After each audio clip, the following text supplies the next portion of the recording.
வணக்கம். வாங்க இன்னைக்கு அக்ஷய் வீட்டு சமையல்ல ரொம்ப நாளா சப்ஸ்கிரைபர்லாம் விரும்பி கேட்ட 3 விதமான ரெசிபீஸ் தாங்க செய்ய போறோம். 3 டிஷ்ஷுமே பாத்தீங்கன்னா ஆரோக்கியமானது. நம்ம அப்பப்ப இத செஞ்சு சாப்பிடலாம். இதுல 3 பொருளே பாத்தீங்கன்னா அப்பப்ப நம்ம உடம்புல சேர்த்துக்கணும்னு சொல்லிட்டு நான் சொல்லலைங்க. நம்ம சித்த மருத்துவரும் நம்ம முன்னோர்களும் சொல்லியிருக்காங்க. 3 பொருள் டிஷ்ஷஸ் என்னன்னு பாத்தீங்கன்னா, ஒன்று நார்த்தங்காய் சாதம், கருணக்கிழங்கு வறுவல், அப்புறம் சுண்டைக்காய் துவையல். கருணக்கிழங்கு வறுவல் கூட ரொம்ப ஆரோக்கியமானதான்னு கேட்டிங்களா? எல்லா கிழங்கு வகைகள்லேயும் பார்த்திங்கன்னா ரொம்ப நல்ல கிழங்குன்னு சொன்னது கருணக்கிழங்கு தான் நம்ம உணவில் எடுத்துக்கலான்னு சொல்லியிருக்காங்க. வாங்க இப்போ எப்படி செய்கிறதுன்னு வீடியோக்குள்ளே போய் பார்க்கலாம். சுண்டைக்காய் துவையில் தயிர் சாதத்தோட தொட்டு சாப்பிட்லாம். அப்படி இல்லைன்னா நல்லா சாதத்தில் கொஞ்சமாக நல்லெண்ணெய் சேர்த்து துவையிலையும் சேர்த்து பிசைஞ்சு சாப்பிட்டோம்னா சூப்பராக இருக்கும். துவையில் போட்டு பிசைஞ்சு ஃபஸ்ட்டு 2 வாரம் 4 வாரம் சாப்பிடும்போது பார்த்திங்கன்னா உடம்புக்கு அவ்வளவும் நல்லது. வயிற்றில் இருக்கிற இந்த பூச்சி, கொக்கி பூச்சி, நாடா பூச்சின்னு குடலில் சொல்லுவாங்க, அதெல்லாம் அந்த பூச்சியெல்லாம் அழிக்கக்கூடியது இந்த சுண்டைக்காய்க்கு இருக்குது. அதாவது நல்லா பசியை தூண்டக்கூடியது, உடம்புக்கும் குளிர்ச்சியும் கூட சுண்டைக்காய். நிறைய இதோட லிஸ்ட்டு பார்த்திங்கன்னா இதோட பயன்கள் பயங்கர லிஸ்ட்டு போயிட்டே இருக்கும். ஏன்னா அவ்வளோ நல்லது சுண்டைக்காய் துவையல். சுண்டைக்காவுடைய கசப்பே நமக்கு தெரியாதுங்க, ரொம்பவே நல்லாயிருக்கும். குழந்தைங்களுக்குலாம் இதை மாதிரி செஞ்சு கொடுத்தீங்கன்னா ரொம்பவே நல்லது அவங்களுக்கு. இப்போ நான் 1 கிளாஸ் அரிசி எடுத்திருக்கேன்.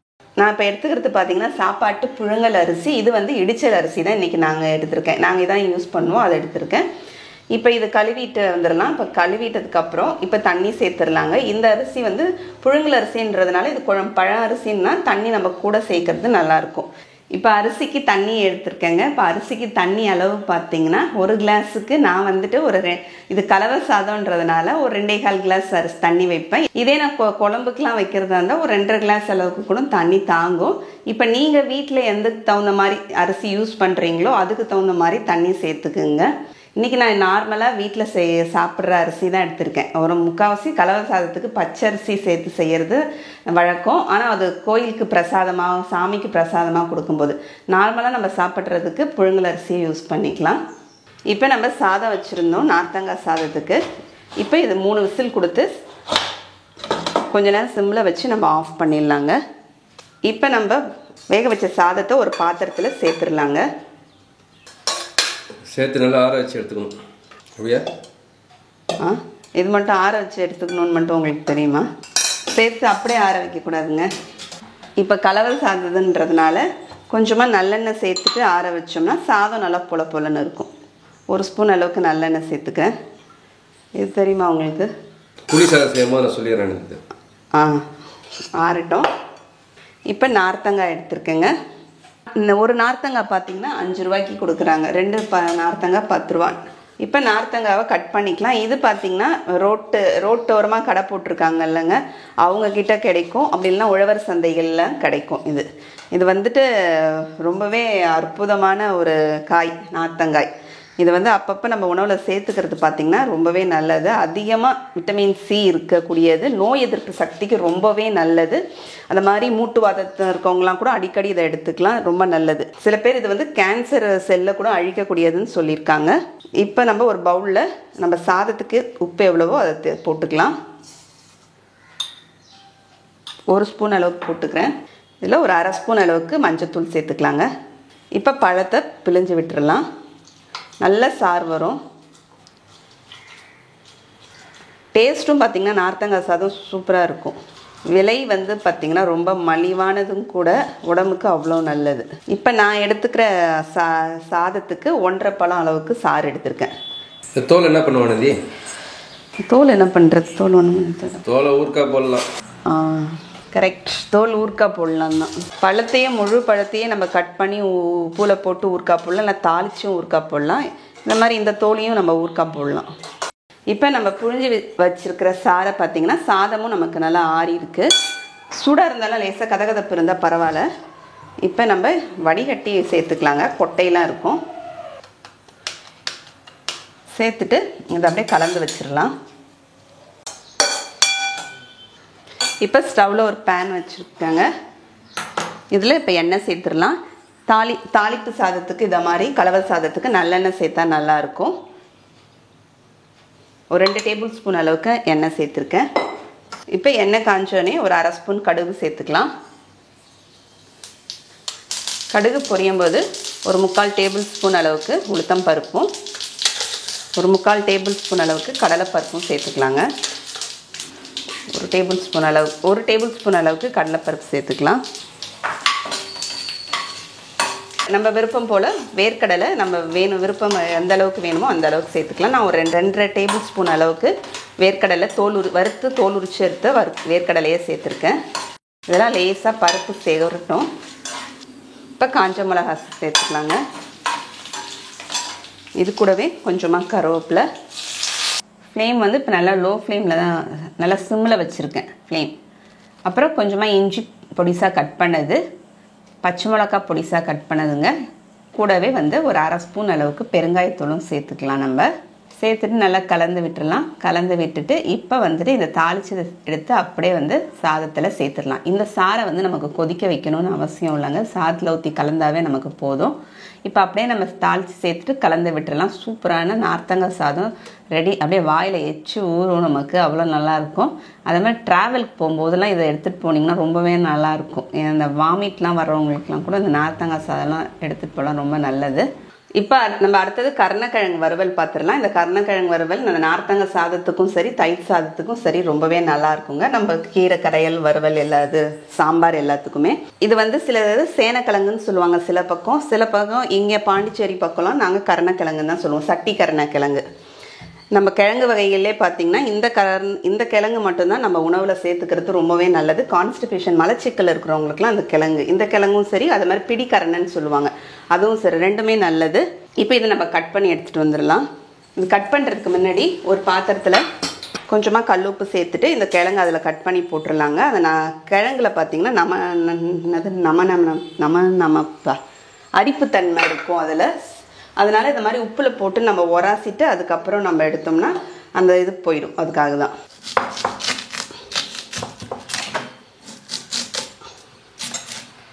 இந்த நம்ம தோல் சீவிட்டு அப்புறம் இந்த காஞ்ச பகுதிகள்லாம் இருக்கும்ல அதெல்லாம் வெட்டிடலாங்க. சில பேர் இப்படி பத்தையாக நல்லா பெரிய பீஸாக போடுவாங்க. இப்போ நான் வந்து இப்போ சாப்ஸ் மாதிரி அப்படி போட போகிறேன்.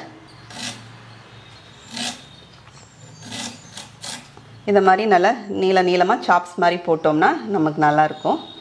நம்மளை விருப்பம் எப்படி கட் பண்ணுறதோ நீங்கள் கட் பண்ணிக்கலாம். ஒரு நாளைக்கு ஃபிங்கர் சிப்ஸ் செய்யலாம். குழந்தைங்க தாங்க ஃபிங்கர் சிப்ஸ்லாம் கேட்பாங்க. இப்போ நம்ம கருணக்கிழங்கு கட் பண்ணி எடுத்துகிட்டு வந்திருக்கோங்க.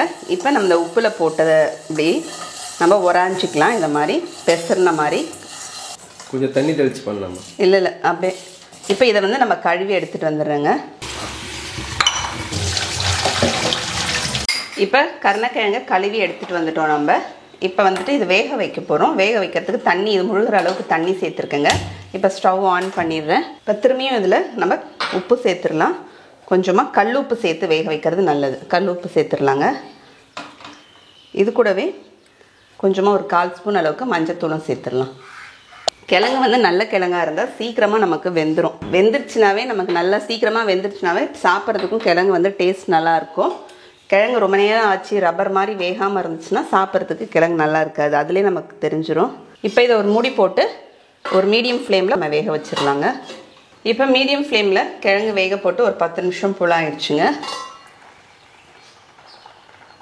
இப்போ நம்ம வெந்துருச்சான்னு செக் பண்ணி பார்க்கலாம். கிழங்கு உடையுது பாருங்கள், வெந்துருச்சு. அப்போ ஆஃப் பண்ணிடலாம். இப்போ கிழங்குல தண்ணியை வடிகட்டி எடுத்துகிட்டு வந்துட்டோம். இப்போ இதில் கொஞ்சமாக மஞ்சத்தூள் சேர்த்துடலாங்க. அந்த மாதிரி உப்பும் பார்த்திங்கன்னா கொஞ்சமாக தான் சேர்க்கணும். நம்ம ஏன்னா ஏற்கனவே பெசுறும் போதும் போட்டிருக்கோம், வேக வைக்கும் போதும் போட்டிருக்கோம். ஆனால் அதிகம் நிறைய போட வேண்டாம். அப்புறம் காரத்துக்கு மிளகாத்தூள் இது வெறும் மிளகாத்தூள், வீட்டில் அரைச்ச வெறும் மிளகாத்தூள் தான் போடுறேன். நான் இதில் ஒரு 2 ஸ்பூன்லேருந்து ஒரு 2.25 ஸ்பூன் அளவுக்கு போட்டுக்கிறேங்க. காரத்துக்கு நமக்கு விருப்பம் போல் போட்டுக்கலாம். அப்புறம் இது கூடவே ஒரு 1/2 ஸ்பூன் அளவுக்கு சோம்புத்தூள் போட்டால் கருணக்கிழங்கு வறுவலில் நல்லாயிருக்கும். நான் வந்து இவ்வளோ மட்டும்தாங்க போடுவேன், வேறு எதுவும் நான் சேர்க்க மாட்டேன், மாவுலாம் எதுவும் சேர்க்க மாட்டேன். இதில் கொஞ்சமாக தண்ணி தெளித்து நம்ம அப்படியே பெசரிக்கலாம். நீங்கள் வேறு ஏதாவது சேர்ப்பீங்கனாலும் இல்லை அது நல்லா இருக்கும்னு சொன்னாலும் சொல்லுங்கள் கமெண்ட்ஸில். அதை மாதிரி ட்ரை பண்ணி பார்க்குறேன். இது அப்படியே கொஞ்சம் நேரம் ஊறட்டும். அதுக்குள்ளே நம்ம வந்து சுண்டக்காய் துவையலை பார்த்துட்டு வந்துடலாங்க. சுண்டக்காய் துவையலை பார்த்துட்டு அதுக்கப்புறம் இதை வறுத்துக்கலாம். இப்போ சுண்டக்காய் துவையலுக்கு சுண்டக்காய் எடுத்து வச்சுருக்காங்க. இது வந்து பார்த்திங்கன்னா ஒரு டம்ளரில் சின்னதாக வச்சுட்டு 20 ரூபான்னு விற்பாங்க. அந்த அளவுக்கு தான் வாங்கியிருக்கேன். நம்ம வாங்கிட்டு நம்ம இதை மாதிரி நமக்கு அது உள்ள வீணாக போனதெல்லாம் ஏதாவது இருக்கும், அதெல்லாம் நம்ம பார்த்து எடுத்துடலாம். எடுத்துகிட்டு நல்லா கழுவி எடுத்து வச்சுக்கலாங்க. இப்போ சுண்டக்காவை நம்ம இதை மாதிரி இடிக்கிறதுல போட்டு ஃபஸ்ட்டு தட்டிடலாம். நசுக்கி எடுத்துக்கலாம் நம்ம. இப்போ ஸ்டவ்வில் ஒரு பேன், நான் வந்து சாதம் நார்த்தங்காய் சாதம் தாளித்த பேனே எடுத்து வச்சுருக்கேன். இப்போ அதில் சும்மா 1 ஸ்பூன் அளவுக்கு எண்ணெய் சேர்த்துக்கலாம். எண்ணெய் வந்து துவையலுக்குலாம் பொதுவாகவே நல்லெண்ணெய் சேர்த்தா நல்லாயிருக்கும். இப்போ நம்ம தட்டி வச்சுருக்கிற சுண்டக்காவை சேர்த்துடலாம். சேர்த்துட்டு இதில் நல்லா எண்ணெயில் வந்துட்டு இந்த சுண்டக்காவை நல்லா வதக்கிக்கணும். இந்த சுண்டக்காவை வதக்கும் போது பார்த்திங்கன்னா அந்த விதையில நமக்கு வெளியில் வந்து தெறிக்கிற மாதிரி இருக்கும். அதனால் ஒரு மூடி போட்டு மூடிட்டிங்கன்னா தெறிக்காது. இப்போ சுண்டக்காவை இந்த அளவுக்கு நம்ம நல்லா வதக்கிக்கிட்டோம். இப்போ எடுத்து பவுலில் மாற்றிடலாம். சுண்டக்காய் வந்து போட்ட உடனே எண்ணெயில் பார்த்திங்கன்னா நமக்கு மேலே நல்லா அந்த விதையெல்லாம் பார்த்திங்கன்னா எங்கே பார்த்தாலும் தெறிக்கும். விதை தான் பார்த்திங்கன்னா ரொம்பவே நல்லது உடம்புக்கு. இந்த வயிற்றில் இருக்கக்கூடிய நச்சுத்தன்மையெல்லாம் எடுக்கக்கூடியது. திரும்பியும் ஒரே 1 ஸ்பூன் அளவுக்கு எண்ணெய் சேர்த்துடலாங்க. சேர்த்துட்டு இதில் 1 டேபிள் ஸ்பூன் அளவுக்கு உளுத்தம்பருப்பு சேர்த்துக்கலாம். உளுத்தம்பருப்பு லேசாக ஒரு பொன்னிறம் வர வரைக்கும் நம்ம வறுத்துக்கலாங்க. இது கூட ஒரு 1/2 ஸ்பூன் அளவுக்கு ஜீரகம், காரத்துக்கு 4 வரமிளகா, இது கூட ஒரு 5 பல் பூண்டு, ஒரு 10 சின்ன வெங்காயம், இதெல்லாம் சேர்த்துட்டு நம்ம வதக்கிக்கலாம். உளுத்தம்பருப்பு கொஞ்சம் லேசாக எனக்கு செவுற மாதிரி இருக்குது. ஏற்கனவே நம்ம உளுத்தம்பருப்பை பார்த்திங்கன்னா தனியாக கூட நம்ம வறுத்து வச்சு மீதியெல்லாம் அப்புறமா போட்டு வறுத்துக்கலாம். இது கூடவே ஒரு சின்ன நெல்லிக்காய் சைஸு ஒரு கொட்டை அளவுக்கு புளியும் சேர்த்துக்கிறேங்க. இது கூட ஒரு 2 டேபிள் ஸ்பூன் அளவுக்கு தேங்காய் துருவல் சேர்த்துட்டு ஒரு நிமிஷம் போல் நம்ம அப்படியே அந்த சூட்டில் வதக்கிக்கிட்டு ஸ்டவ் ஆஃப் பண்ணிடலாம். இப்போ அதை வதக்கிற எல்லாத்தையும் பார்த்திங்கன்னா அதை வதக்கி வச்சுருக்கிற சுண்டக்காய் கூடவே சேர்த்துடலாம். சேர்த்துட்டு இதை நம்ம ஆற வச்சு எடுத்துகிட்டு வந்துடலாங்க. இப்போ நம்ம சுண்டக்காய் துவையலுக்கு வதக்கி வச்சதை ஆற வச்சு எடுத்துகிட்டு வந்துட்டோங்க. மிக்ஸி ஜாரில் சேர்த்துடலாம். இப்போ இதுக்கு கூடவே துவையலுக்கு தேவையான கொஞ்சமாக கல் உப்பு சேர்த்துக்கிறேன். கொஞ்சமாக தண்ணி சேர்த்து அரைச்சிடலாங்க. கொஞ்சம் லேசாக ஒரு நரநரப்போட நம்ம அரைச்சோம்னா நல்லாயிருக்கும். இப்போ சுண்டக்காய் துவையலுக்கு தாளிக்கிறதுக்கு கொஞ்சமாக எண்ணெய் சேர்த்துடலாங்க. தாளிச்சும் சேர்க்கலாம் நம்ம, இல்லைன்னா துவையல் அப்படியே வேணான்னா அப்படியே தாளிக்காமையும் வச்சுக்கலாம். இப்போ இதில் கொஞ்சமாக ஒரு 1/4 ஸ்பூன் அளவுக்கு கடுகு சேர்த்துக்கலாம். கடுகு பொரிஞ்சோடனே கொஞ்சமாக கருவேப்பிலையும் பெருங்காயமும் சேர்த்துடலாங்க. நீங்கள் தாளிக்க வேணான்னா பெருங்காயத்தை அரைக்கும் போதே அது கூடவே சேர்த்துருங்க வதக்கும் போது. இப்போ கருணக்கிழங்கு வறுவலுக்கு ஸ்டவ்வில் ஒரு கடாய் எடுத்து வச்சுருக்கேன். நான் இன்றைக்கி கேஸ்ட் அயர்ன் கடாய் தான் எடுத்து வச்சுருக்கேன். இதில் கொஞ்சமாக எண்ணெய் சேர்த்துக்கலாம். பெசரி வச்சுருக்க கருணக்கிழங்கை சேர்த்துடலாம். இதை வந்து கொஞ்சம் கொஞ்சமாக போட்டு நம்ம வறுத்துக்கலாங்க. கொஞ்சம் ஃப்ளேம் வந்து நல்லா ஒரு மீடியமுக்கும் லோவுக்கும் வச்சு வறுத்திங்கன்னா நல்லா அழகாக பொன்முருவலாக வரும். இப்போ கருணக்கிழங்கு போட்டுட்டு நம்ம நல்லா வறுத்தாச்சுங்க. ஃபஸ்ட் எய்டு போட்டிருந்தேன், அதையும் இதையே சேர்த்துட்டு நான் வறுத்து வச்சுருக்கும் போதே ஃபஸ்ட் எய்டில் சின்ன பையன் வந்து கொஞ்சம் எடுத்து வாயில் போட்டுட்டு இப்போ இது கூட கொஞ்சமாக நம்ம கருவேப்பிலை போட்டுக்கலாம். இந்த மாதிரி இரும்பு கடாயில் வறுக்கும்போது நல்லாயிருக்கும்.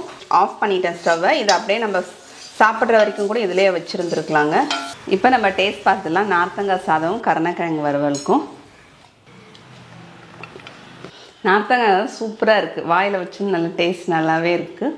கருணக்கிழங்கெல்லாம் இந்த மாதிரி நல்லா கருணக்கிழங்கு நல்லா சாஃப்டாக இருக்கும் உள்ள நல்லா. நமக்கு சுண்டக்காய் துவையில் தயிர் சாதத்தோட தொட்டுட்டு சாப்பிட்லாம். அப்படி இல்லைன்னா நல்லா சாதத்தில் கொஞ்சமாக நல்லெண்ணெய் சேர்த்து அந்த துவையிலையும் சேர்த்து பிசைஞ்சு சாப்பிட்டோம்னா சூப்பராக இருக்கும். நீங்களும் அது மாதிரி 3 டிஷ்ஷும் செஞ்சு பாருங்கள். செஞ்சு பார்த்துட்டு எப்படின்னு கமெண்ட்டில் சொல்லுங்கள். அடுத்த வீடியோவில் பார்க்கலாம். தேங்க்யூ.